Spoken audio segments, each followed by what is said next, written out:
I never used to believe in that stuff. Bigfoot, Sasquatch, whatever name you want to give it, I thought it was all nonsense. Just stories people made up to grab attention or sell a few books. But after what happened to me last winter, up in the mountains of northern Idaho, I can't deny what I saw anymore. I'm sharing this because people need to know the truth, even if they think I'm crazy. It was February 2024, and I'd been planning this solo backpacking trip for months. I'm a seasoned hiker, been doing it for over 15 years, and I wanted to push myself with a winter trek through some of the most remote wilderness in the country. The area I picked was about 60 miles northeast of Coeur d'Alene, deep in the Selkirk Mountains, the kind of place where you can hike for days without running into a single soul. I packed enough supplies for a week, loaded up my truck, and drove down winding forest roads until the snow made it impossible to go any further. From there, I strapped on my snowshoes and set off into the backcountry.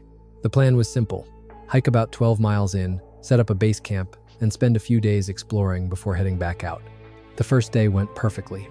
The weather was cold but not brutal, about 60 degrees Fahrenheit, clear skies. Snow was deep 3 feet in most places, but my snowshoes handled it fine. I reached my target on time and found a solid campsite near a frozen creek.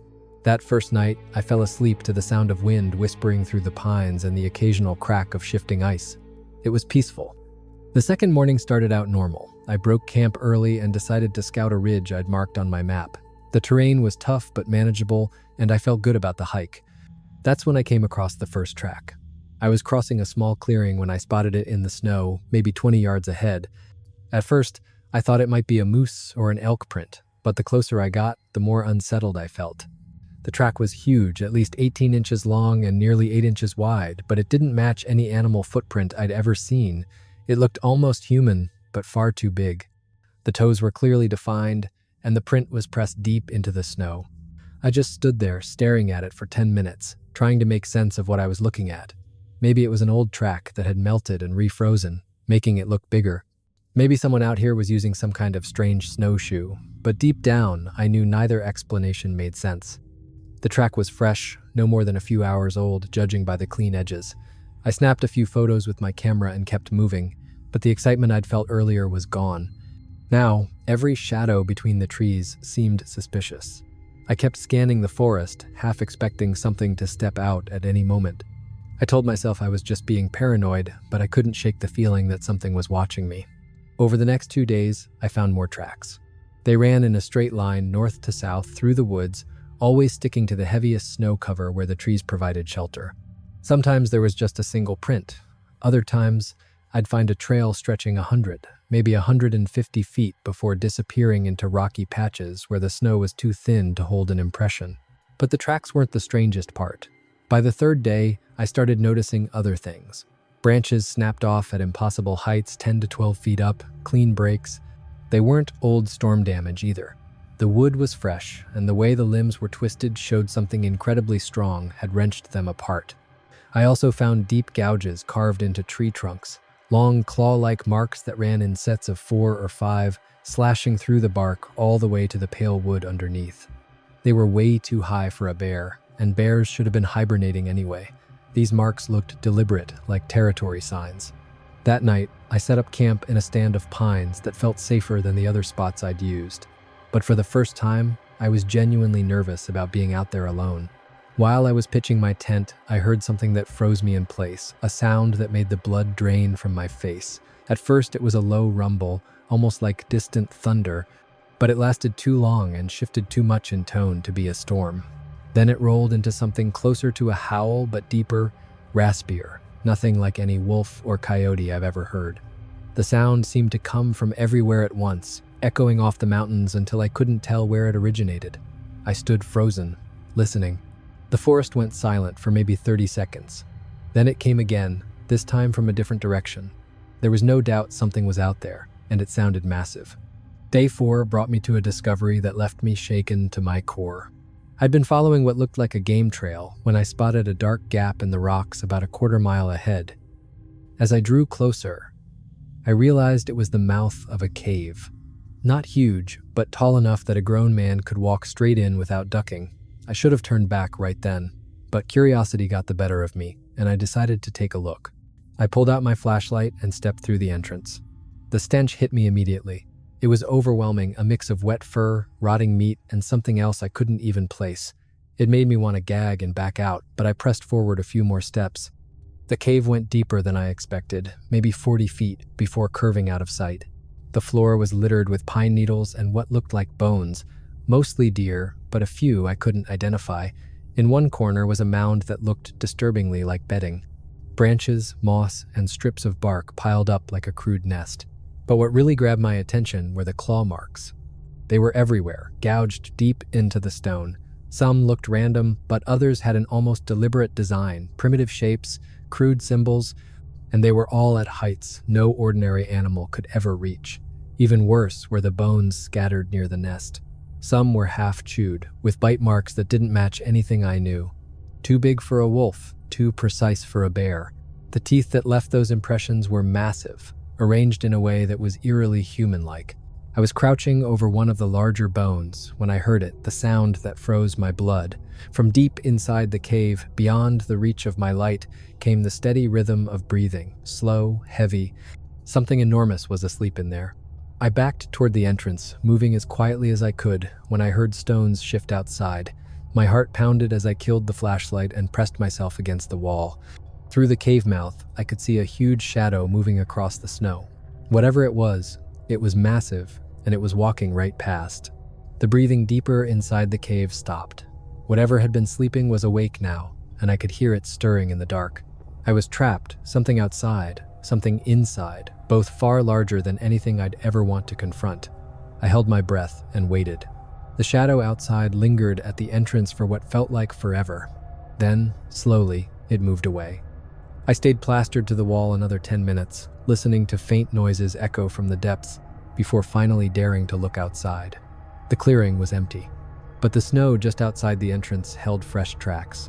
The same massive footprints I'd been finding for days, only now they were right at the cave mouth. Whatever had made them had been standing just a few feet from where I hid. And whatever was deeper inside had gone completely silent. As I hurried away from that place, one thought gnawed at me.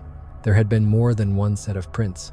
The idea that these things might not just exist, but live in groups, maybe even families tucked away in these mountains, made it 10 times more terrifying. That night, I barely slept.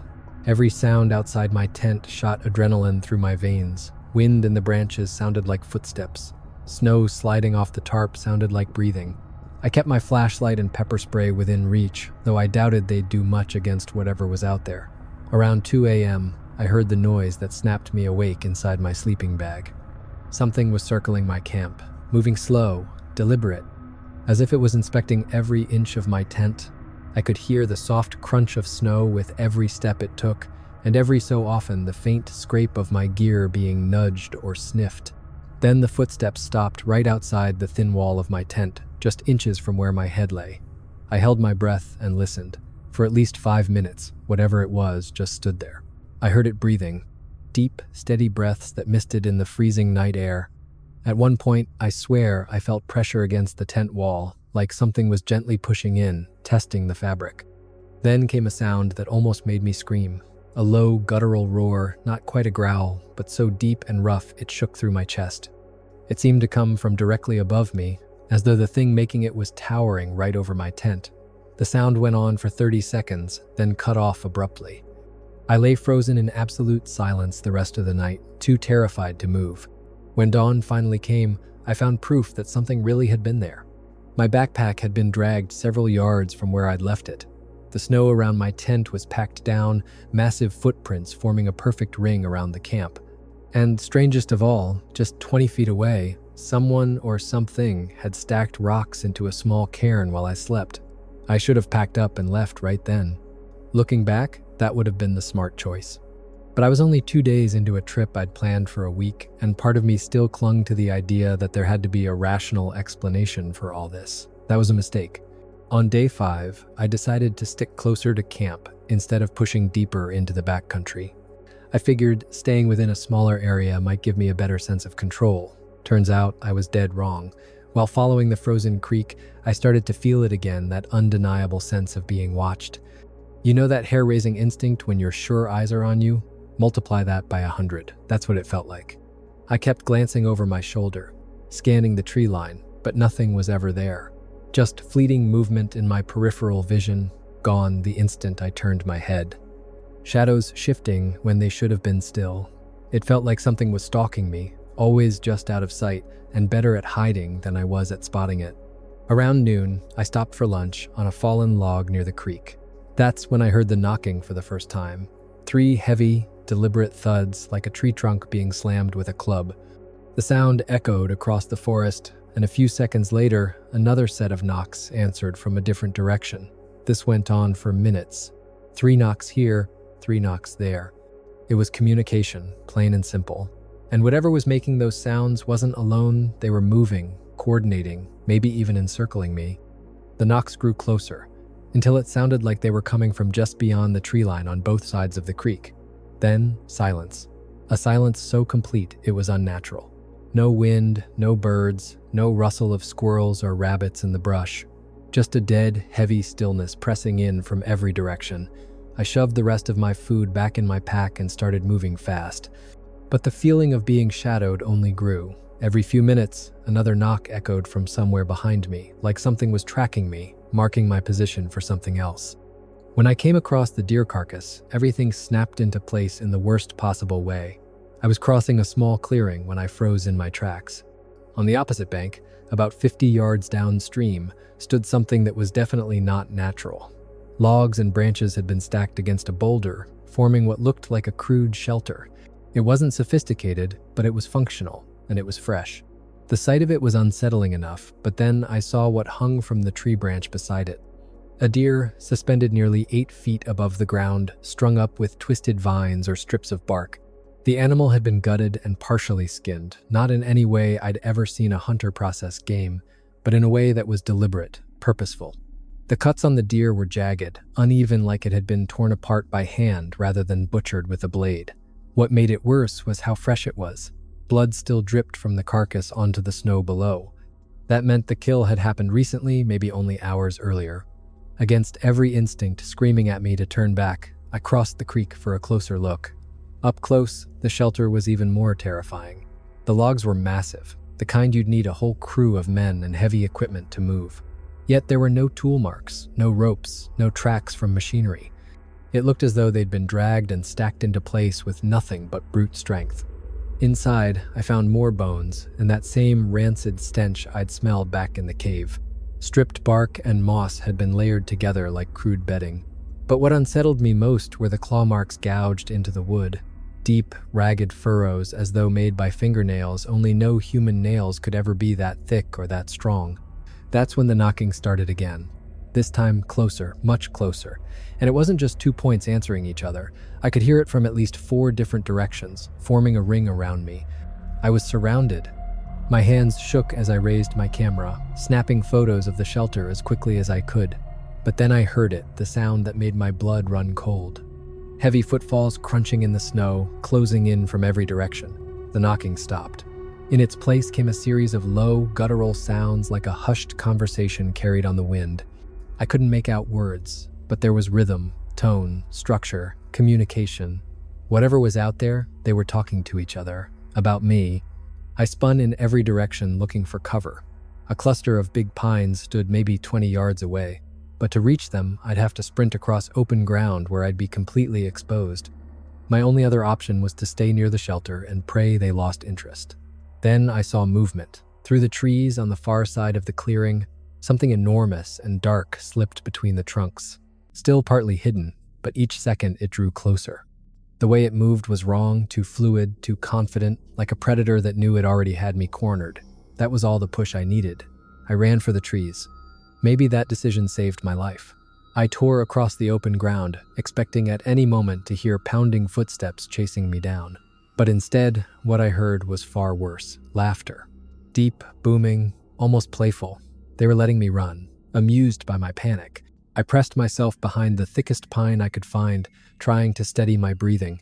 Through the gaps in the branches, I could still see the clearing and the crude shelter. For a few minutes, nothing. Then they appeared. 3 of them. 3 towering figures emerged from different points around the clearing, moving with the precision of a hunting pack. Each stood close to 8 feet tall, covered head to toe in dark hair, walking upright yet moving with an alien grace. Seeing more than one at the same time drove home what I had already feared: they were intelligent, organized. The largest, clearly the leader, approached the shelter and began inspecting the spot where I had just stood. Its movements were purposeful, methodical, as if it were tracking my scent. The other two took up positions on opposite sides of the clearing, cutting off every possible escape route. What terrified me most was how deliberate it all was. This wasn't random wandering, it wasn't simple curiosity. They were hunting me, and they knew exactly what they were doing. The leader clicked its teeth, a sharp series of clacking sounds, and the other two began to advance straight toward me. They hadn't pinpointed my hiding spot yet, but they were closing in. It felt like watching a search and rescue drill, except I was the one who needed rescuing. I figured I had 30 seconds at best before they found me. The pines wouldn't hide me for long. There was nowhere to run without being seen, but I still had my camera. Some small, insane part of me realized this might be the only chance anyone would ever have to see proof of these things. My hands trembled as I raised the lens through the branches. The leader stood framed in perfect view, just 180 feet away. Even through the scope, its sheer size was staggering. I pressed the shutter. The click of the camera was like a gunshot. All three froze. Then, in perfect unison, their heads snapped toward me. For one breathless second, the entire forest went still. Then the leader let out a roar unlike anything I've ever heard, a deafening fusion of scream and bellow that tore through me like a physical force. They had found me. What happened next was straight out of a nightmare. They didn't just charge, they coordinated. The leader came straight on while the other two split wide, flanking fast to cut me off. 3 predators. 1 target. Me. I must have started running a full 5 seconds before they reached the spot where I'd been hiding. I ran harder than I've ever run in my life, crashing through snow and brush, branches tearing at my clothes and face. Behind me, I could hear them closing the distance with every stride. But it wasn't just the heavy footfalls or the sound of branches snapping that terrified me, it was the way they communicated. They were calling back and forth, coordinating the chase in a series of guttural signals that sounded disturbingly like language. I pushed myself for maybe 200 yards before reality hit me. I couldn't outrun them. My lungs burned in the icy air, every step slowed by deep snow, while they seemed to glide across it effortlessly. The noise of their pursuit grew louder. It was only a matter of time before they overtook me. That's when I spotted it, a narrow crevice in the hillside ahead, no more than 4 feet wide, cutting deep into the rock. If I could make it there, the tight walls might even the playing field. At the very least, they couldn't surround me inside. I veered hard toward it just as something massive crashed through the brush at my back. I felt claws rake across my pack, shredding the fabric just inches from my body. Then I tumbled headfirst down a rocky slope, landing in the bottom of a dry creek bed maybe 15 feet below. My shoulder slammed against stone, my hands were torn open, but I was alive and for the moment out of their reach. Above me, I could hear them circling the rim, searching for a way down. Then the largest one appeared at the edge. For the first time, I got a clear look at its face. It wasn't human, but it wasn't entirely animal either. The features were ape-like, yet sharper, more intelligent. Its eyes were the worst part, not wild, not mindless, but calculating. It was studying the canyon, analyzing the angles, looking for a way to reach me without getting stuck. After a few tense minutes, they pulled back from the rim, but I could still hear them moving in the trees above. They hadn't given up. They were regrouping, planning their next move. The creek bed wound deeper into the hillside, connecting to a system of gullies that looked like they might feed into a larger canyon. If I could keep moving, maybe I'd find another way out, or at least buy myself some distance. But just as I started down the channel, a sound froze me in place. From ahead, echoing off the rock walls, came a response to the calls from above, others blocking the way forward. I was trapped, pinned between the ones on the ridge and a new group somewhere down the canyon, nowhere to go. For over an hour, I crouched in that narrow gorge, listening. I could hear them pacing above and faint calls answering from downstream. They were patient, methodical, and frighteningly intelligent. But more than that, they were waiting. That's when I realized the truth. They were waiting for nightfall. In daylight, I had one slim advantage. I could at least see them coming. But once the sun went down, that edge disappeared. They knew the terrain. They moved with stealth. And I had no doubt they saw better in the dark. They were biding their time until the darkness gave them every advantage. I had to act while there was still a sliver of light. The canyon walls were steep, but not impossible. About 50 yards upstream, I spotted a section where erosion had carved a slope less sheer than the rest. If I could reach it unseen, I might be able to climb out on the opposite side, away from where most of them had gathered. Keeping low, I began moving upstream, every step deliberate, every breath shallow, praying the sound of the creek bed stones didn't give me away. Every few steps, I stopped to listen, but the forest above remained eerily silent. That was worse than the calls. Predators go quiet when they're about to strike. I was almost to the climb when a sound froze my blood. Breathing. Steady, controlled breathing right above me. One of them had been shadowing me along the rim, tracking my every move from overhead. I looked up and saw its silhouette against the darkening sky, crouched at the edge of the canyon, staring down at me. When our eyes met, it made a soft, clicking noise, almost like it was amused by my attempt to escape. Immediately, clicks answered from every direction. They were all watching, waiting to see what I'd do. I felt like a rat in a maze with cats circling, studying every twitch. Then the one above me stood and let out a long, complex call that echoed down the gorge. It was a signal I knew it, because instantly the woods erupted with movement. From every side, the pack began closing in. I didn't have time for careful steps anymore.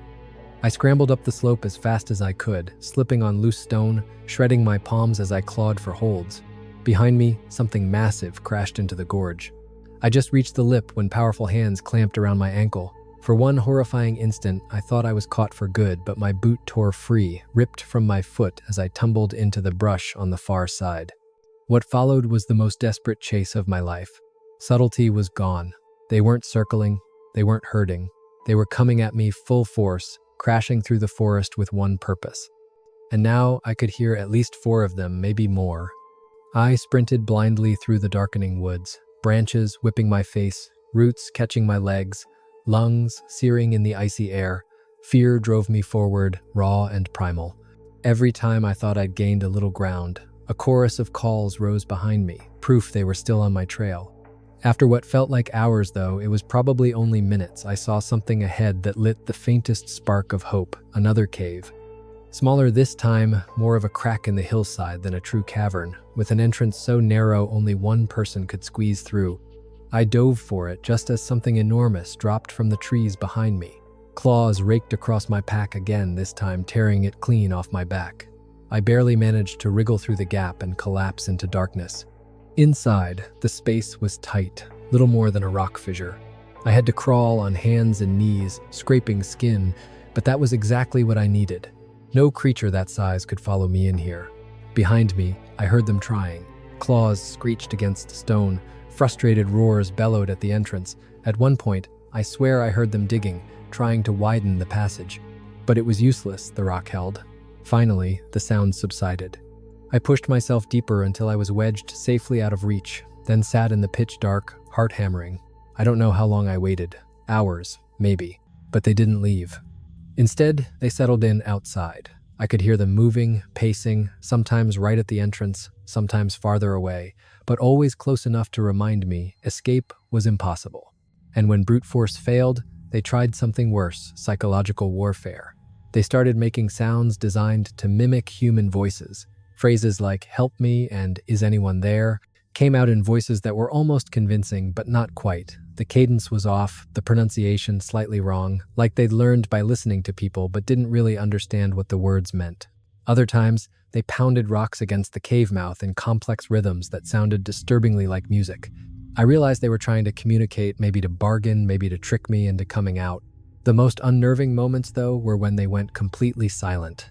In those stretches of absolute stillness, I had no idea if they had finally left or if they were crouched right outside, waiting. That uncertainty was worse than any direct threat. Around midnight, something changed. The noises outside turned chaotic. Multiple voices, rising and crashing as if they were arguing. Then new sounds, branches breaking, rocks being hurled. They were tearing apart my camp. I could hear them ripping through everything I'd left behind. Maybe they were searching for more of my scent. Maybe they were just venting frustration. The destruction lasted over an hour before everything went quiet again. I waited until daylight filtered through the cave entrance before even thinking about leaving. Even then, I sat another hour in silence, straining for any sign of movement outside. When I finally crawled back to the mouth of the fissure, I found a message waiting for me. Laid out in a neat row in front of the entrance were the ruined remains of my gear, my shredded pack, my ripped sleeping bag, my bent tent poles. It was deliberate, a demonstration of what they could do to me if they chose. But mixed among the wreckage was something that froze my blood. My camera. It was standing upright in the snow, perfectly intact, untouched, despite the destruction all around it. They had found it in my pack and chosen to leave it there. To me, the meaning was unmistakable. They wanted me to keep the pictures I'd taken. They wanted proof of their existence to survive, even if I didn't. The implications of that level of intelligence were horrifying. The moment the shutter had snapped, everything changed. The leader had whipped its head toward me, its whole posture shifting from curiosity to raw hostility. It roared a sound like nothing I've ever heard before, a scream and a bellow woven into one, and came charging. I barely had time to take one more photo before survival instinct took over. I ran. I've never run so hard in my life. The snow that had slowed me for days suddenly felt like quicksand sucking at my legs. Behind me, the forest exploded with sound. Branches cracked, brush flattened, and its thunderous strides closed the gap. I'd made it maybe 50 yards before something slammed into my back. I went face first into the snow, the impact knocking the breath from my lungs. For a moment I couldn't move, couldn't breathe. Then enormous hands seized me, flipping me onto my back. It loomed over me, its face inches from mine. The stench was overpowering, wet fur, rot, and raw animal musk. Its breath was hot and rancid, its matted hair dripping with melting snow. And its eyes, they burned with something I can only describe as rage. It roared again, so close my ears rang. Then it clamped one massive hand on my left shoulder and squeezed. Something gave way with a sickening crack, and pain ripped through my arm. I screamed and shoved at it, but it was like trying to push against a mountain. It raised its other hand high above me, and I was sure that was it, that I was about to die, killed by something the world didn't even believe existed. But then, abruptly, it stopped. Its head snapped up, turning toward the tree line as if it had heard something. For a long moment, it just stared into the woods, nostrils flaring. Then, shockingly, it released me. It backed away, still glaring, still breathing hard. And then, with one last look, it turned and disappeared toward the caves. I lay there in the snow, gasping, too stunned to move. My shoulder was wrecked, dislocated, or broken, and my face stung with cuts from the fall. But I was alive. Alive, when moments earlier I had been certain I wouldn't be. Slowly, shakily, I sat up. The clearing was empty, but from deep in the trees, faint noises drifted back toward me. It wasn't over. Not unless I got out before they came back to finish what they had started.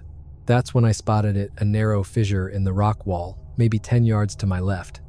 It was barely wide enough for a man to squeeze through, but it looked like it might tunnel deeper into the mountain. If the creature came back, that crack was my only chance. Moving as quietly as I could, I dragged myself toward it. My left arm was useless, so I clawed forward with my right, every movement sending stabbing pain through my shoulder. The entrance was tighter than I'd hoped. I had to strip off my pack and shove it ahead of me just to worm my way inside. Once through, I found myself in a cramped tunnel about 15 feet long that opened into a small chamber. I pulled my pack in after me and collapsed, waiting. The passage was so narrow that nothing that size could possibly squeeze in. At least, that's what I prayed. The next 12 hours were the longest of my life. I could hear it outside, sometimes pacing, sometimes breathing, sometimes making strange vocalizations just beyond the rocks. Once, I swear I heard it scraping or trying to dig into the stone. I didn't dare use my flashlight or make a sound. I sat in absolute darkness, listening, praying it wouldn't find a way to reach me. My shoulder throbbed with every heartbeat, and cold seeped into my bones. Hypothermia crept closer, but the terror of leaving that hiding place outweighed the fear of freezing. Sometime around midnight, at least, I think it was, the noises finally stopped. Still, I didn't move. I waited until the faint gray of daylight filtered into the tunnel before I even thought about crawling out. Then I waited another hour, straining to hear any sign of movement. When I finally edged my way back to the surface, what I saw was worse than I'd imagined. The ground outside was a battlefield. Snow churned, trees splintered, the entrance surrounded by enormous tracks. It had tried again and again to get to me. I gathered what courage I had left and limped back to where the attack had happened. There, lying in the snow where I'd dropped it, was my camera. Somehow, it was still intact. The LCD was cracked, but when I powered it on, it came to life. The photos were there, clear as day. A towering, fur-covered figure that should not exist. The first image showed it in profile near the creek. The second, taken just before the attack, caught it head-on, charging, its face twisted with fury. The detail was staggering: its hair, its features, even the expression in its eyes. I thought about taking more shots of the shelter, the claw marks, the cave entrances. But instinct screamed louder, "Get out." If it came back while I was still there, I doubted I'd survive a second time. The hike out was a nightmare. My shoulder was useless, almost certainly broken. Snow that had been manageable on the way in now became a crushing obstacle. I fell repeatedly, dragging myself back up, fueled only by the fear that they might still be behind me. I reached my truck just as the sun was setting. I've never been so grateful to see a vehicle in my life. I tossed my gear into the bed, slammed the door, and tore down those icy roads as fast as I could manage. It took me 2 full days before I could bring myself to tell anyone. I went to the ER first, claiming I'd taken a bad fall while hiking. The doctors reset my shoulder and gave me pain meds, but I could tell they didn't believe the story. A normal fall doesn't leave injuries like mine. When I finally developed the photos, I couldn't believe how sharp they were. Every detail was visible, but I also knew no one else would accept them as real. People would dismiss them as fakes, costumes, Photoshop. I showed them to a few close friends. Some believed me, others accused me of lying, or insisted I must have seen something else and convinced myself it was Bigfoot. But I know what I saw. I know what I experienced, and I know what I captured on that camera.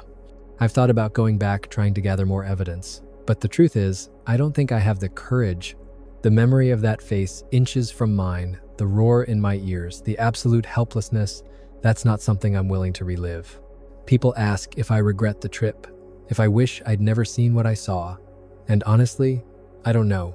Part of me wishes I could go back to believing creatures like that didn't exist, that ignorance would let me sleep better at night.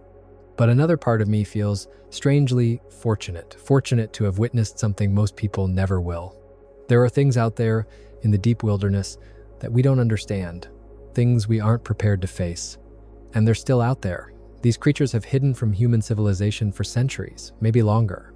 The one I encountered wasn't just some mindless beast. There was intelligence in its eyes, a presence, a near-human awareness. It had built a shelter, marked territory, and clearly maintained a complex relationship with its environment. When it attacked me, it wasn't some random act of violence. It was defending its home from what it saw as an intruder me. I still think about that creature sometimes. I wonder if it's still out there, alive in those remote valleys of the Selkirk Mountains. Part of me hopes it is, that it's found a way to survive without interference from mankind. But another part of me worries about what could happen if more people stumble into its territory.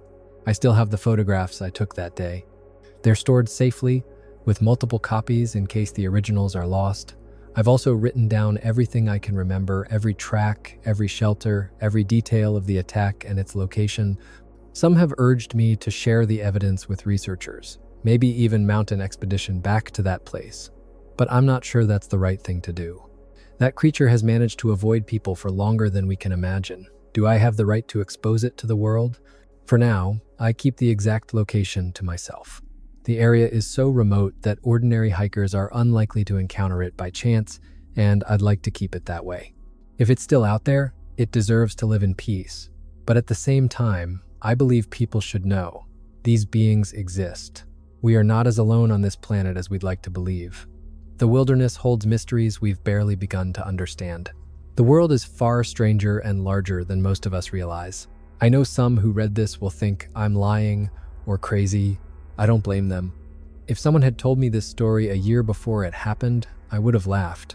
All I can say is this: I know what I saw, and I have the pictures to prove it. The creature I met was real, intelligent, powerful, beyond anything I could imagine. It could have killed me easily, but for reasons I still don't understand, it chose not to. I count myself lucky to have survived with nothing worse than a broken shoulder, cuts, and bruises. I still hike, I still love the wilderness, but I'm far more cautious now. I carry better communications gear. I never go alone into truly remote country. Nature is beautiful, serene, but it also hides things we don't fully understand. If you plan to venture deep into the backcountry, especially in places like the Pacific Northwest, the Rockies, or other remote mountain ranges, remember this: you may not be as alone as you think. Pay attention to your surroundings. Trust your instincts. Don't dismiss strange signs or sounds as imagination. I've included the 2 clearest photographs I took that day. Look closely. Decide for yourself what you see. But know this: somewhere out there, in the last wild places left to us, live creatures that have chosen to remain hidden from civilization for centuries. And perhaps that's the way it should remain. What I witnessed in the woods that October of 1962 shattered everything I thought I knew about the world. Even now, as I write these words with shaking hands, I still hear it: the bone-chilling howls, the thunderous impacts, the primal fury of 2 creatures locked in a battle for survival. My name is Cole Dawson. In October of 1962, I was 23 years old, green, naive, certain the world was about to end. And for a moment, in those mountains, I truly believed it had. Those were dark days. The Cold War wasn't just a string of dramatic headlines, it was a suffocating fear that weighed on the shoulders of every American. We all watched the news back then, and we all knew that somewhere across the ocean, the Soviets had a nightmare arsenal of nuclear weapons aimed straight at our hearts. Then came October of 1962, and the Cuban Missile Crisis hit like a hammer blow. Air raid sirens were tested in every major city. The whole damn world held its breath, waiting to see if we'd wake up the next morning or vanish in a blinding atomic fireball. I remember sitting in my cramped apartment in Chicago, staring at the grainy images of Soviet ships steaming toward Cuba and feeling something icy rise in my gut. That was the moment. This is how it ends, I thought. That was when I made the decision that would change my life forever. If the world was going to burn, if society was about to collapse into radioactive ash, then I had to be ready. I needed to know how to survive without grocery stores, without hospitals, without warm beds or electric lights. I needed to learn to live the way our ancestors had lived out there, away from the cities that would be the first targets when the missiles flew. So I started training. Every weekend, I drove out to the forests of Wisconsin and Illinois, learning how to pitch a tent, spark fire with flint and steel, identify edible plants, and track game. I devoured every survival manual I could get my hands on, studied predator behavior, memorized the signs of looming danger. By October, I'd spent 6 months sharpening my skills in the semi-wild woods outside the city. But it wasn't enough. If I truly wanted to test myself, I needed to go deeper, farther into wilderness untouched by human hands. That's why I set my sights on the far north of Minnesota, near the Canadian border, a vast, unbroken wilderness stretching hundreds of miles without roads or settlements. The kind of place where a man could disappear forever and never be found. Perfect. I set out on a chilly October morning. My pack held only essentials, a few days' worth of food, basic camping gear, my grandfather's old revolver, and a weathered army survival manual. Everything else I would have to craft or scavenge along the way. That first day went just as I hoped. The forest was magnificent, a cathedral of towering pines and ancient oaks. I covered nearly 15 miles before making camp in a small clearing beside a clear mountain stream, using the techniques I'd drilled into myself for months. I built a lean-to, struck a fire with flint and steel, and caught 3 fat trout for dinner. That night, sitting by the fire, watching the flames dance against the darkness and listening to the forest breathe, I felt a deep satisfaction. This was what I was meant to do. This was how mankind was meant to live, not cowering in concrete boxes, fearing invisible threats, but free and self-reliant. The second day was even better. I woke before dawn and spent the morning foraging. I found wild onions, late-season blackberries, and several mushrooms I was confident were safe. For lunch, I cooked a hearty stew of mushrooms and onions with a bit of dried meat from my pack. That night, I camped in a stand of massive white pines, trees that must have been standing for centuries. Lying in my sleeping bag beneath a sky ablaze with stars, I felt more alive than I ever had. Out here, the Cuban Missile Crisis seemed like something from another world. For the first time since those terrifying October days, I slept soundly. It wasn't until the third morning that things began to change. I woke with a strange feeling I couldn't put a name to, a sense that something was different. The forest seemed quieter than usual. The birds that normally filled the dawn with song were muted, subdued. Even the creek seemed to murmur softer, as though the land itself was holding its breath.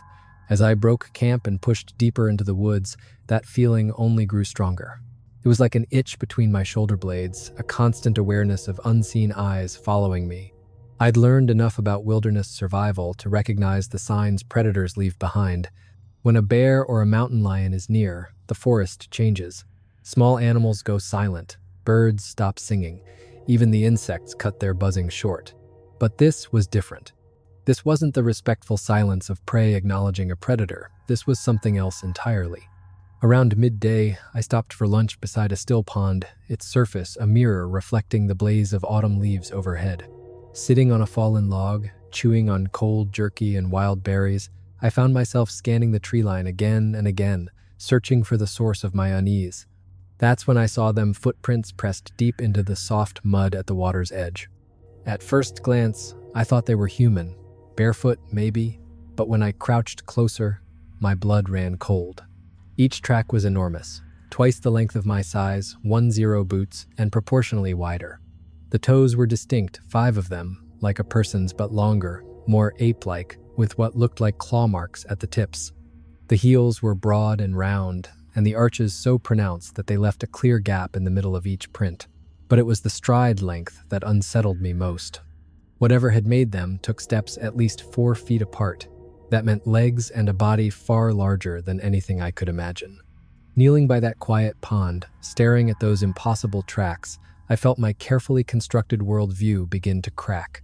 I'd studied enough animal sign to know these prints matched nothing on record. My rational mind scrambled for explanations. But deep down, in the primitive core where instinct rules, I knew the truth. Something real had left them, something that wasn't supposed to exist. I spent the rest of that afternoon on edge, jumping at every sound, spinning at every movement. The sense of being watched was no longer vague, it was crushing, and now I knew why. Whatever had left those tracks was out there, in the dense forest around me, and it knew I was here. When night fell, I chose my campsite with the utmost care. A small clearing with a clear line of sight in all directions, my tent backed against a massive boulder.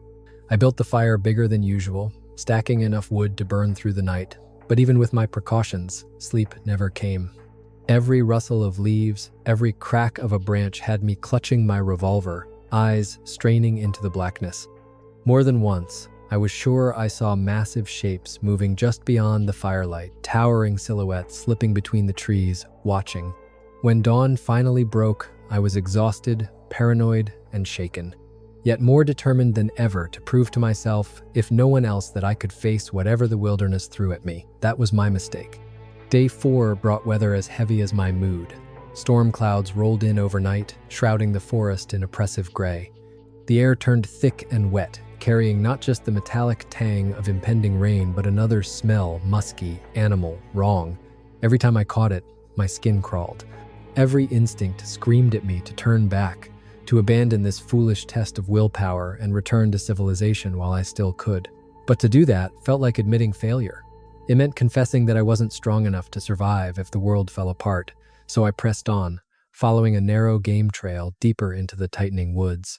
The trees seemed to close in on me, branches knitting overhead until even the dim gray daylight struggled to filter through. Around noon, I found the second set of tracks. I had stopped by a small creek to refill my canteen when I noticed them pressed deep into the clay along the bank. They weren't like the first set. These were smaller and somehow more terrifying. They looked almost canine, like the paw prints of a huge dog or wolf, but warped in ways my mind recoiled from. First and foremost, they were massive. Each print was the size of a dinner plate, with claw marks gouged deep into the clay. But it was the shape that disturbed me most. The basic structure didn't fit any known 4-legged animal. The tracks were too long, too narrow, the pads aligned in a way that suggested it moved more on its toes than on the flat of its foot. The worst part was when I found prints that showed all 5 digits splayed wide, like fingers. No wolf or dog has feet like that. As I crouched, studying those impossible tracks, a chilling realization crept over me. The spacing between them, the depth of each step, the way the prints followed the creek in a deliberate, intelligent line, this wasn't some aimless wanderer. Whatever it was hunting. That was when I heard it, a sound that has haunted my nightmares ever since. It started as a deep, low rumble, so powerful I felt it in my chest as much as I heard it. Then it climbed, building in pitch and volume, becoming a howl unlike anything I'd ever encountered. It wasn't a wolf's howl. I'd heard plenty of those during training. This was something older, rawer, far more terrifying. It carried intelligence and malice, the cry of a predator that killed not just for food but for the sheer thrill of the hunt. The sound came from everywhere and nowhere at once, rolling through the trees, shaking the forest like thunder. When it finally died away, silence fell, a suffocating stillness, so absolute it felt like the world itself had stopped breathing. Every bird, every insect, every small creature had gone completely quiet. I was alone in the wilderness with something even the wild feared. My first instinct was to run, but I forced myself to stay calm. Charging blindly through the woods would only make me easier prey. I decided to turn back towards civilization instead of pressing deeper into the wild. Yet, as I shouldered my pack and started down the trail, I couldn't shake the feeling I'd made a terrible mistake. Something was watching me from the shadows, something that had tracked me for days, learned my habits, and waited for the perfect moment, and I had just walked into its trap. The next few hours were a waking nightmare. As I retraced familiar trails, the sensation of being stalked grew sharper with every step. I could hear faint movements in the trees around me, branches snapping, leaves rustling, footsteps that mirrored my own. But whenever I stopped to listen, the sounds stopped too. Each time I spun around, I saw only empty forest. The musky, animal stench hung heavier in the damp evening air, clinging to me like a predator's calling card. It was a scent wild and primal, untouched by civilization. By late afternoon, my nerves were strung tighter than wire. Every sound made me flinch. Every flicker of motion at the edge of my vision had me spinning, revolver in hand. I was making too much noise, moving too fast, letting fear undo the careful woodcraft I'd spent months learning. As the sun sank, I reached the clearing where I'd camped 2 nights before. I set up in the exact same spot, with my back to the big rock and my sleeping bag positioned so I had a full view of the clearing. I built the fire even larger than before, a blazing circle of light and warmth to ward off whatever lurked in the dark. When night fell and the forest came alive with the sounds of nocturnal creatures, I sat with my back to the stone, revolver on my thigh, whispering to myself that everything would be fine. But as the flames dwindled and the shadows crept closer, I heard it again. The howl. It began the same way, a subterranean growl that seemed to rise from the earth itself, but this time it was closer, much closer. And as it built in volume, filling the night air with its primal fury, I realized with dawning horror that it wasn't alone. From somewhere off to my left came a reply. The tone was different, higher, sharper, more aggressive, laced with a taunting edge that raised every hair on my body. It was wolf-like, almost, but skewed in ways my mind couldn't reconcile.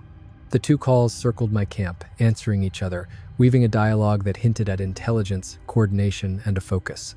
Me. Shaking, I threw more wood onto the fire, but even the flames seemed pitifully inadequate against the presence closing in around me. Between the trees, shadows shifted, merging, twisting into shapes my terrified brain tried to insist weren't real, and then I saw the eyes.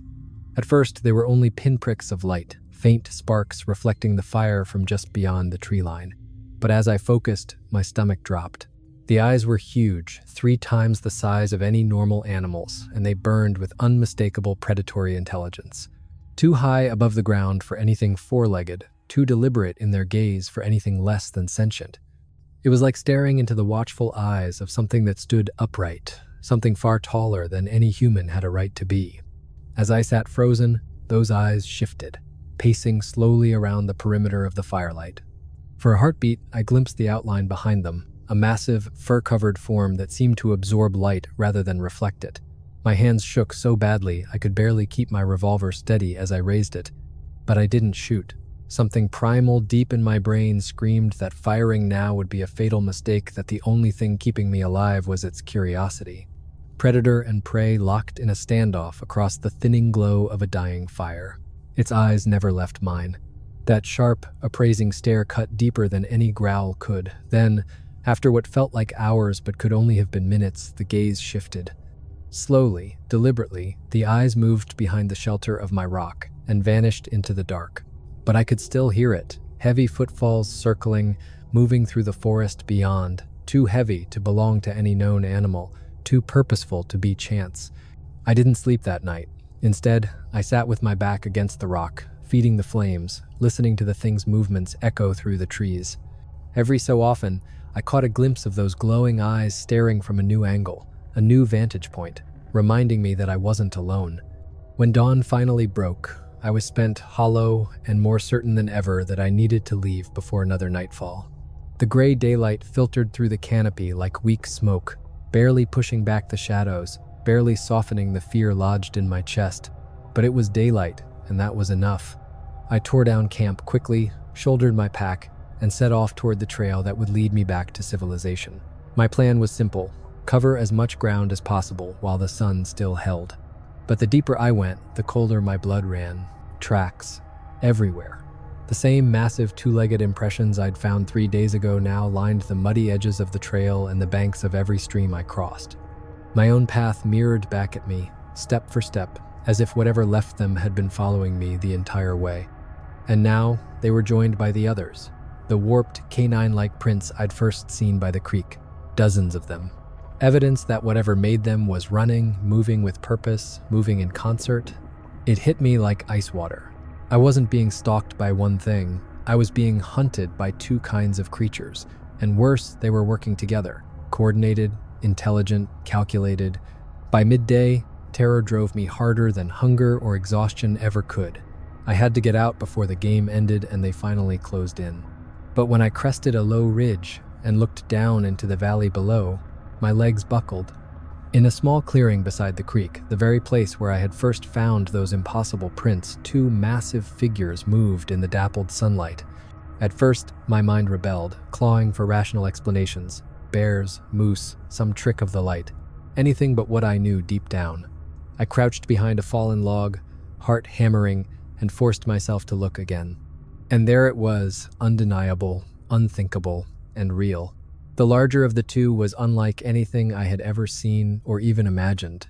It stood at least 8 feet tall, its entire body cloaked in thick, dark fur that seemed to swallow sunlight. Its frame was massive, shoulders wider than any man's, arms so long they nearly reached its knees. But it was the face that pushed it beyond nature. A fusion of ape and man, primitive yet calculating, with deep, brooding eyes that radiated intelligence. And then there was the second one, the sight of which froze my blood. Smaller, though still nearly 6 feet tall, it stood upright on powerful hind legs, a grotesque blend of wolf and man straight from the blackest corners of Folklore. Its body was wiry yet muscular, covered in coarse gray fur streaked with darker markings. The head was unmistakably lupine, with a long snout, glinting fangs, ears that twitched at every sound, and eyes that burned with a cruel, predatory awareness, too intelligent, too malevolent, to be mistaken for anything human. I sat paralyzed, staring in disbelief as the two figures spoke to each other. The ape-like giant rumbled in low tones that carried the cadence of language, while the wolf thing answered with snarls and guttural barks too complex to be mere animal sounds. They were conversing, planning, coordinating like soldiers before a battle. Then, as if some unseen signal had been given, both creatures froze. Together, they turned their heads toward me. My stomach dropped as realization dawned. They knew I was there. The wolf's lips peeled back to reveal dagger-like fangs gleaming in the dappled light. The giant's hands, each one large enough to crush a human skull like an eggshell, curled slowly into fists. And then the wolf threw its head back and howled a hellish cry that seemed to rise from the pit of the earth itself. What happened next shattered any hope that this was just exhaustion or hallucination. The wolf launched itself across the clearing with impossible speed, its legs coiling and springing to hurl its body nearly 20 feet in a single bound. Claws outstretched, jaws gaping, it was a vision of raw, murderous fury. But the ape giant was ready. With reflexes unimaginable in a creature so massive, it sidestepped and drove a thunderous hook into the wolf midair. The impact cracked like thunder. The wolf spun through the clearing, tumbling end over end before slamming into a tree with a crash that shook the valley. For a fleeting moment, I thought the fight was over before it began. The wolf lay crumpled at the base of the tree, its body twisted unnaturally, but then it stirred. With a guttural growl, it shook its massive head and staggered to its feet, rage burning brighter than ever. What followed was nothing less than myth come alive. They circled each other like gladiators in some primordial arena, each searching for weakness, each daring the other to falter. The ape was sheer power incarnate. Every swing of its fists could have crushed the skull of a bear or broken a moose in half.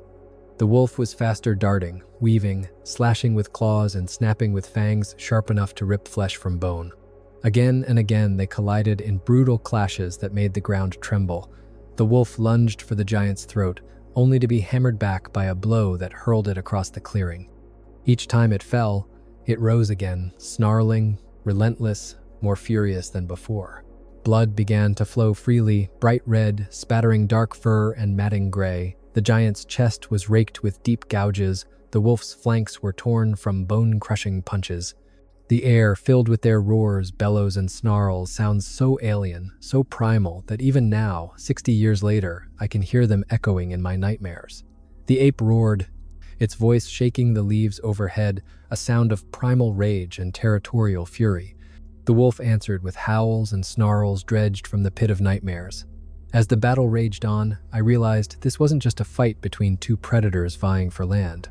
There was history here, a blood feud, a rivalry older and deeper than mere competition. These creatures knew each other. They had fought before, and the violence between them was personal. The turning point came when the wolf darted behind its massive opponent and leapt onto its back, burying its fangs deep into the thick muscles of the ape's neck. For a moment, it looked as though the fight was over. But the ape wasn't finished. With a roar of pain and fury that rattled the ground beneath me, it reached behind, clamped its massive hands around the wolf's scruff, and in a display of raw power that defied belief, it lifted its enemy into the air. With terrifying ease, it flung the beast skyward like a rag doll. The wolf's body slammed into a giant oak with such force I heard bones snap from 40 yards away. This time, the wolf didn't rise immediately. It lay sprawled in the dirt, its chest heaving, black blood pooling beneath its enormous head. The ape seemed to think the battle finished. Instead of pressing its advantage, it stood in the clearing, breathing hard, checking its own wounds. Deep gashes striped its chest and arms, blood pouring from the savage bite at its neck. But then, with a burst of speed that shocked even the giant, the wolf surged up and launched one last desperate attack. It hurled itself skyward, jaws gaping for the ape's throat. For a heartbeat, it seemed the strike would land. Those gleaming fangs were inches from flesh until the ape's colossal hands snapped up and caught it midair. The struggle that followed was short and brutal. The two thrashed and wrestled, but size and strength won out.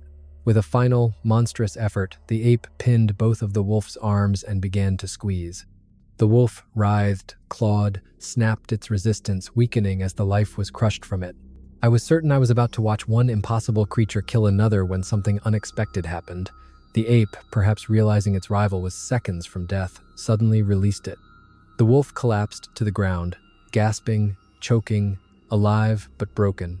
For a long moment, they stared at each other across the ruined clearing, bloodied and panting, two monsters locked in a silence heavier than their roars. Then, without warning, the ape turned away. It didn't flee, it didn't stumble. It simply turned its back on its beaten foe and strode into the thick woods, vanishing with a dignity that seemed almost human.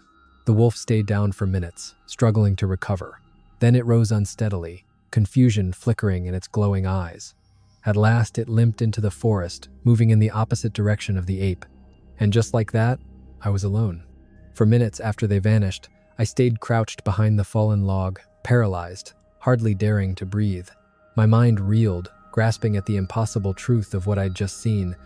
I had witnessed two creatures that should not exist, locked in a battle torn from legend. Everything I thought I knew about the natural world had shattered in a matter of minutes of violence. But as the silence stretched on and no shape returned from the tree line, I realized this might be my only chance. I had to move. I had to escape. Keeping as quiet as possible, I crept from my hiding place and skirted the edge of the clearing. The ground was ripped and broken. Branches snapped and scattered, pools of dark blood glistening in the fractured sunlight. As I reached the far side of the clearing and prepared to dive into the trees, I made the mistake of looking back. There, pressed deep into the soft earth where the wolf had fallen, was a single footprint that froze my blood. It was human or close enough to be mistaken for one, but it was wrong, too long, too narrow, with claw marks etched into the soil where no human toes should ever leave them. The terrible realization struck me. The wolf could walk upright when it wanted, and when it did, Its prints could easily be mistaken for those of some towering, deformed man. I turned away from that nightmare impression and bolted into the forest, abandoning stealth, abandoning every survival skill I'd drilled into myself. None of it mattered anymore, only distance did. Distance from that cursed place, from the impossible things that lurked in the shadows. I tore through the woods like a haunted man, crashing through brush, splashing through streams, not caring how much noise I made. Branches whipped my face and shredded my clothes. Roots snagged my legs and sent me sprawling again and again. Each time I scrambled up, driven by terror more than strength. As the hours wore on and adrenaline drained from my veins, exhaustion clawed at me. My lungs burned, my muscles screamed, but fear was stronger than pain. It was nearly evening when I stumbled out of the dense forest and found myself on the muddy banks of a familiar lake. I'd come full circle back to where I'd started 5 days earlier, only a few miles from safety. Relief washed over me for a fleeting second until I heard it. From far behind me, almost swallowed by the sound of waves lapping the shore, came a howl.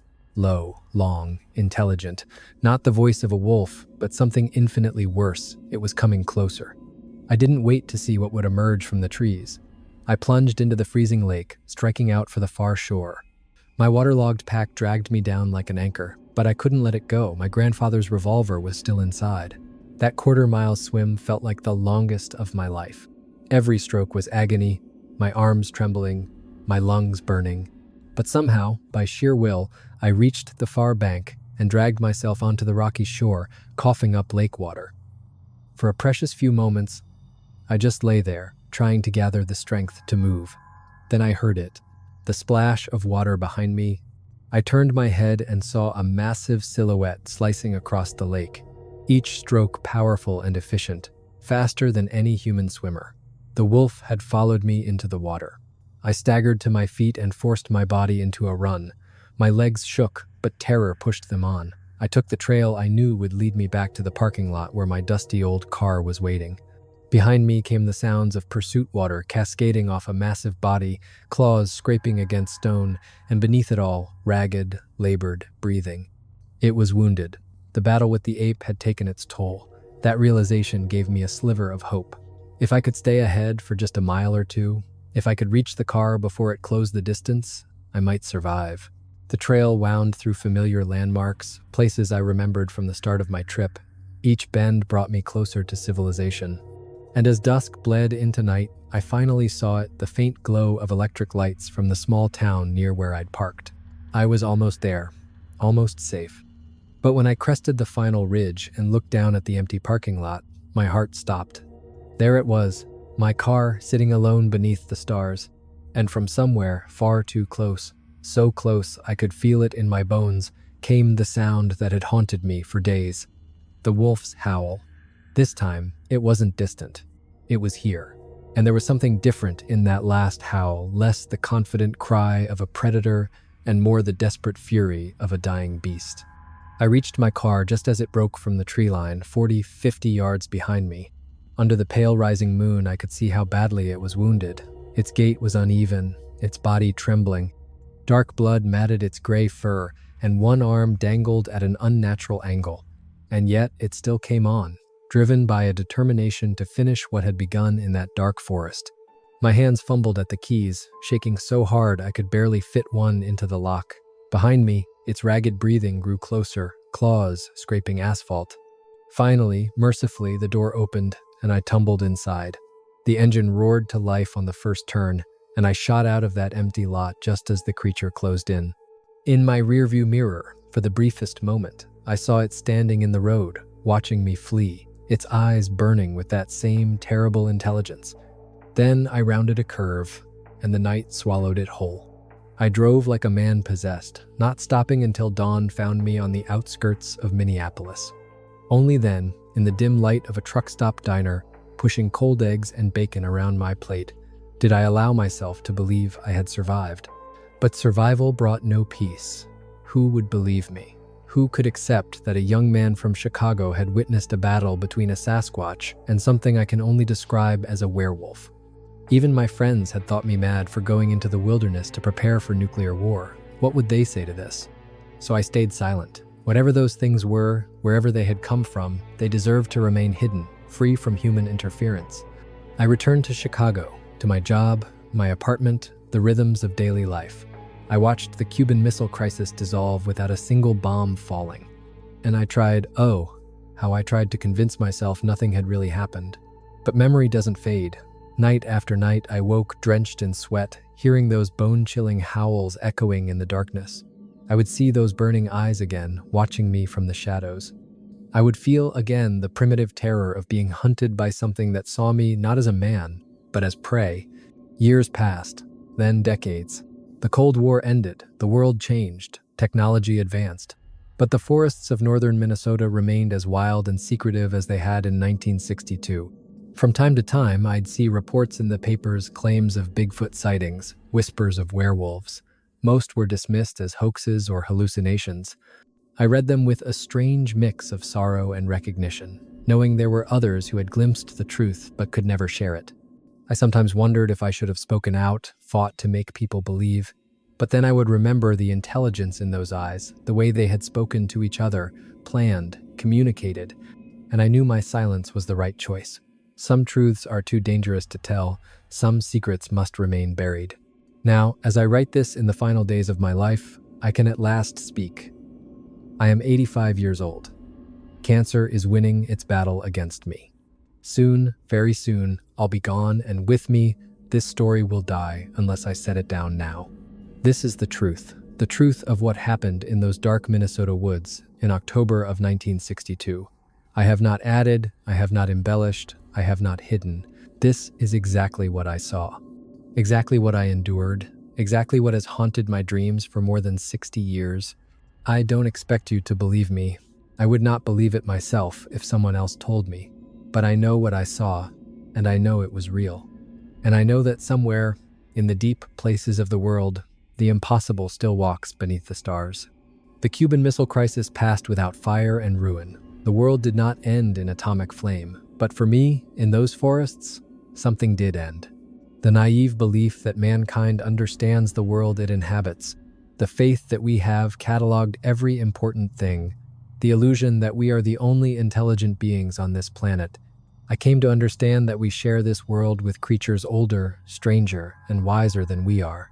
Creatures that learned long ago to stay hidden from our cities and our machines. They live in the spaces between our maps, in the silence beyond our signals, in the shadows of our light. And sometimes, rarely, but sometimes a man stumbles into their world and sees truths not meant for humankind. I was one of those men. For 5 days in October of 1962, I walked a world where legends were real and monsters fought their ancient battles under the autumn stars. I survived that encounter, but it changed me forever. Now, with little time left, I leave this record behind. Take it as you will. Believe it or dismiss it as the rambling of a dying old man. But remember this, the world is stranger, darker, and more wondrous than we dare to imagine. And in the deep woods, where the old rules still hold and civilization is only a distant memory, the impossible still lives.